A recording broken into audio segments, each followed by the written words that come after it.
মুশফিকুর রহিম ২০২২ সালের সেপ্টেম্বরে টি-২০ আন্তর্জাতিক ক্রিকেট টি-২০ থেকে অবসর নেন। তিনি নিজেই জানিয়েছিলেন যে টেস্ট ও ওয়ানডে ক্রিকেটে বেশি মনোযোগ দিতে এই সিদ্ধান্ত নিয়েছেন।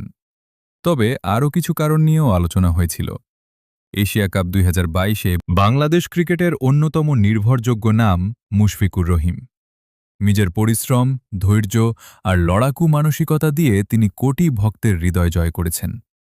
উইকেটকিপার ব্যাটসম্যান হিসেবে তিনি বাংলাদেশের হয়ে অসংখ্য গুরুত্বপূর্ণ ইনিংস খেলেছেন।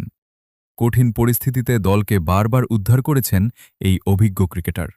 মুশফিকুর রহিম শুধু একজন ভালো ক্রিকেটারই নন, তিনি একজন অনুপ্রেরণাদায়ক ব্যক্তিত্ব।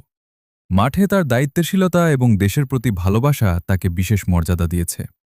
বাংলাদেশ ক্রিকেটের ইতিহাসে তার অবদান সবসময় স্মরণীয় হয়ে থাকবে। আপনার মতে মুশফিকুর রহিমের সেরা ইনিংস কারণ নিয়েও আলোচনা হয়েছিল। এশিয়া কাপ ২০২২-এ বাংলাদেশের হতাশাজনক পারফরম্যান্সের পর